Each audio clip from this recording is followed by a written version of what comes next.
A chuva caía com fúria sobre Lisboa, como se o céu desabasse todas as mágoas acumuladas do Tejo. Inês correu pelas ruas estreitas de Alfama, o coração aos saltos, os sapatos encharcados chapinhando nas poças que refletiam as luzes amarelas dos candeeiros. O trovão ribombou, e quando nas fachadas antigas, e ela parou de repente diante da porta de madeira gasta da casa de Sofia. Bateu com força, o punho tremendo não só pelo frio, mas por algo mais profundo, algo que a sufocava há anos. Sofia abriu a porta, os olhos castanhos arregalados de surpresa. Vestia um robe simples, o cabelo curto ainda úmido do banho, e o cheiro a sabão de oliva pairava no ar. Inês? Meu Deus, entra! Estás encharcada. Puxou-a para dentro, fechando a porta contra o vendaval que o levava lá fora. A casa pequena, com azulejos desbotados nas paredes e uma vista parcial para o rio através da janela embaçada, parecia um refúgio no meio da tormenta. Inês deixou-se cair no sofá velho, as mãos cobrindo o rosto. As lágrimas misturavam-se com a chuva que escorria do cabelo. Não aguento mais, Sofia. Não aguento guardar isto. A voz saiu rouca, quebrada. Sofia sentou-se ao lado, o coração apertado. Conheciam-se desde crianças, crescidas nas mesmas ruas de Lisboa, partilhando segredos, risos, as noites de fado nas casas escondidas da moraria. Sofia sempre fora a forte, a que protegia Inês das brincadeiras cruéis dos rapazes, das expectativas da família católica que as pressionava para casar cedo. Guarda o quê, Inês? Fala comigo. Sofia pegou na mão dela, sentindo tremor. O relâmpago iluminou o quarto por um instante, revelando os traços finos do rosto de Inês, os lábios trêmulos. Inês ergueu os olhos, verdes como o mar em Sintra, cheios de um medo ancestral. Eu amo-te. Não como amiga. Amo-te como nunca amei ninguém. Há anos que isto me consome, que me faz sentir culpada, errada. Mas hoje, com esta tempestade, pareceu que o mundo ia acabar se eu não dissesse. O silêncio caiu pesado, apenas interrompido pelo tamborilar da chuva no telhado. Sofia sentiu o mundo girar. Recordou os momentos, as noites em que dormiam juntas na adolescência, os corpos próximos sem toque além do inocente, os olhares prolongados nas festas de santos populares, o ciúme disfarçado quando Inês namorava rapazes efêmeros. Sempre pensara que era saudade de amizade pura, mas agora tudo fazia sentido. O peito de Sofia apertou-se com uma emoção avassaladora. Inês. Eu? As palavras falharam. Em vez de falar, Sofia inclinou-se, os lábios tocando os de Inês num beijo hesitante, depois urgente. A chuva lá fora parecia aplaudir, o trovão um coração batendo em uníssono. Naquele instante, a tormenta uniu-as, dissolvendo barreiras que a sociedade portuguesa, com as suas tradições familiares e olhares julgadores, erguera ao longo dos anos. Mas Inês e Sofia não eram ingênuas. Cresceram ouvindo histórias de tias solteironas, de primos que emigraram para fugir ao peso da família. Lisboa mudara muito desde a Revolução dos Cravos. O casamento entre pessoas do mesmo sexo era lei há 15 anos, a aceitação crescia nas ruas cosmopolitas do Chiado e do Bairro Alto, mas nas famílias tradicionais, como as delas, o silêncio ainda reinava. A mãe de Inês, devota à Senhora de Fátima, esperava netos. O pai de Sofia, pescador reformado do Tejo, falava de coisas normais. Naquela noite, abraçadas no sofá enquanto a tempestade amainava, falaram até o amanhecer. Inês confessou como reprimira os sentimentos na universidade, namorando homens para encaixar. Sofia admitiu a confusão, as noites sozinha ouvindo fado de Amália Rodrigues, cantando sobre amores impossíveis. É como saudade, disse Sofia, a voz baixa. Uma dor doce que nos define. Riram, choraram, beijaram-se de novo, prometendo enfrentar o mundo juntas. Os dias seguintes foram de euforia secreta. Passeavam de mão dada pelas margens do Tejo quando o sol voltava, trocando olhares cúmplices no elétrico 28 que subia as colinas de Alfama. Inês sentia-se renascida, como se a confissão libertara uma parte dela presa na infância. Sofia, sempre mais cautelosa, planeava o futuro, talvez mudar para um apartamento maior no Príncipe Real, onde a comunidade era mais visível. Mas a calmaria trouxe as primeiras sombras. Uma tarde, no café à brasileira, uma antiga colega de escola reconheceu-as. Inês? Sofia? Que bom vê-las juntas, como sempre. O tom inocente escondeu o olhar curioso. Inês corou, Sofia apertou-lhe a mão por baixo da mesa. Na família, as perguntas começaram. Quando trazes um namorado decente? Perguntava a mãe de Inês ao telefone. Ainda assim, o amor florescia. Numa noite de fado numa casa pequena na Alfama, uma fadista cantou sobre amores perdidos e Sofia sussurrou ao ouvido de Inês: "O nosso não se perde." Beijaram-se discretamente na penumbra, o vinho do Porto aquecendo o sangue. O verão chegou a Lisboa com o seu calor pegajoso, misturado ao cheiro de sardinhas assadas nas festas populares. Inês e Sofia viviam um romance em segredo, roubando momentos nas praias da Costa da Caparica ou nas sombras dos jardins de Belém. Mas a dúvida começou a insinuar-se como névoa matinal sobre o Tejo. Sofia, que trabalhava como professora numa escola secundária no centro, ouvia comentários dos colegas: "As miúdas de hoje estão tão confusas com essas modas." Embora Portugal fosse progressivo, com leis que protegiam casais como delas, a sociedade ainda carregava resquícios do passado conservador. Sofia temia pelo emprego, pelas olhadelas dos pais dos alunos. "E se nos vêem juntas?" perguntava Inês numa noite, deitada na cama, o ventilador zumbindo inutilmente contra o calor. Inês, designer gráfica freelancer, era mais impulsiva. "Não podemos viver escondidas para sempre. Lisboa é nossa, Sofia. Olha para o período no ano passado, milhares nas ruas, bandeiras arco-íris por todo lado." Mas no fundo, Inês também duvidava. A família era o seu calcanhar de Aquiles. A mãe ligava todos os domingos, falando de missas e netos imaginários. "Filha, tens de encontrar um homem bom. Como o teu pai era." Uma discussão surgiu numa tarde chuvosa de agosto, ironia, pois a tempestade que as unira agora parecia coar nas palavras. Inês queria contar à família, Sofia recusava. "Não percebes? O meu pai.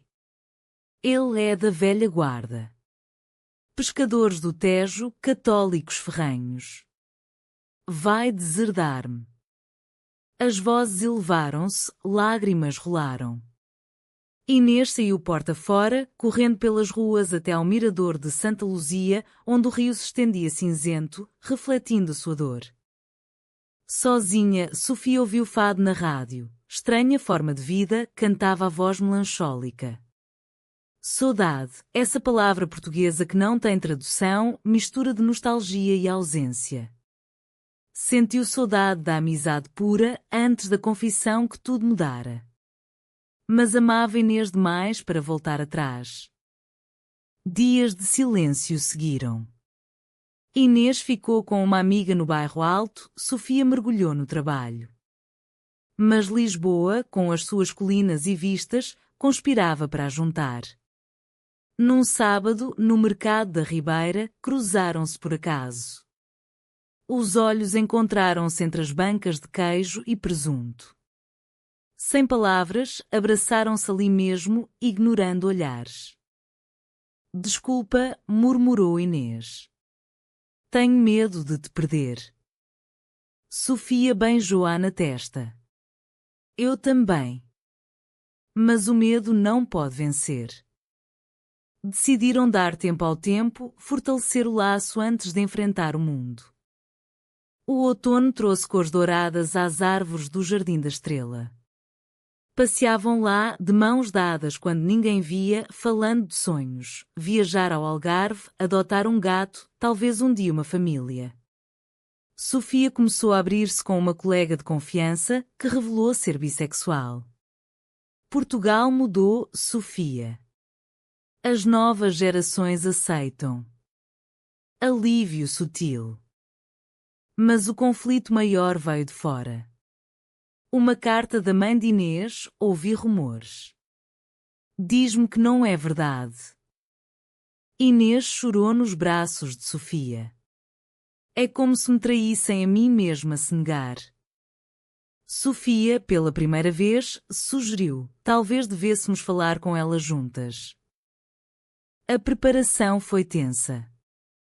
Noites de conversas profundas, recordando infâncias marcadas pela igreja, pelas festas de São João onde raparigas deviam dançar com rapazes. Inês confessou inseguranças antigas, sempre soube que era diferente. Aos 15, apaixonei-me por uma rapariga da escola, mas reprimi. Sofia partilhou seu medo de rejeição familiar, o pai doente que depositava esperanças num genro. Numa noite de novembro, com o vento frio do Tejo entrando pela janela, fizeram amor com uma intensidade renovada, como se selassem um pacto contra o mundo. Seja o que for, estamos juntas, disse Sofia. A dúvida persistia, mas o amor crescia, enraizado na resiliência portuguesa, essa capacidade de suportar tormentas e emergir mais forte. O inverno chegou com nevoeiro denso, envelopando Lisboa numa melancolia que ecoava as dúvidas de Inês e Sofia. Decidiram contar às famílias no Natal, tradição sagrada em Portugal, com bacalhau e filhoses à mesa. Mas o plano ruiu quando o pai de Sofia sofreu um infarto leve. Não é a altura, disse ela, os olhos cheios de culpa. Inês sentiu-se traída. Estamos sempre a adiar. Quando vai ser a altura certa? A discussão explodiu numa noite gelada, no apartamento agora partilhado. Palavras duras voaram. Inês acusou Sofia de cobardia, Sofia rebateu com o peso da família. Tu não percebes o que é perder tudo por amor. Inês saiu, batendo a porta, o eco ressonando como trovão distante. Dias de separação. Inês voltou para a casa dos pais, fingindo normalidade. A mãe notou a tristeza. O que se passa, filha? Inês calou-se, o peito apertado. Sofia, sozinha, caminhava pelas margens do Tejo, vendo os barcos iluminados, pensando em como o amor podia ser tão frágil. Uma traição involuntária surgiu. Uma amiga comum, Ana, tentando ajudar, contou à mãe de Inês parte da história. A tua filha anda com a Sofia. De forma diferente. A mãe confrontou Inês. É verdade? Diz-me que é mentira. Lágrimas, negações iniciais, depois confissão. Amo-a, mãe. É real? A mãe chorou, falou de pecado, de vergonha na vizinhança. O pai, silencioso, saiu de casa. Devastada, Inês ligou para Sofia. Aconteceu. Sem eu querer. Sofia correu para ela, abraçando-a na rua fria. Mas a dor era mútua. A família de Sofia soube por boatos, Lisboa pequena nas conversas de café. O pai, ainda recuperando, disse, não quero ver-te assim. Sofia sentiu o mundo desabar. A reação foi um misto de rejeição e confusão. Famílias portuguesas, ligadas por laços de sangue e tradição, lutavam com o novo. Mas havia humanidade. A mãe de Inês, após noites de oração, ligou, não percebo, mas és minha filha. Pequenos passos. O conflito culminou numa traição maior. Sofia, pressionada pelo pai, encontrou-se com um antigo pretendente, um colega de infância. Não aconteceu nada, mas Inês viu-os num café. Traíste-me, gritou Inês, lágrimas quentes no rosto frio. Sofia explicou, foi só para o acalmar. Não significou nada. Mas a dúvida feriu fundo. Separação real. Inês mudou-se para um quarto alugado no Chiado, Sofia ficou no apartamento. Noites de insônia, fado ouvido em volume alto, canções de perda, de amores que o destino separa. Mas a saudade unia-as invisivelmente. Mensagens trocadas, sinto a tua falta. Eu também.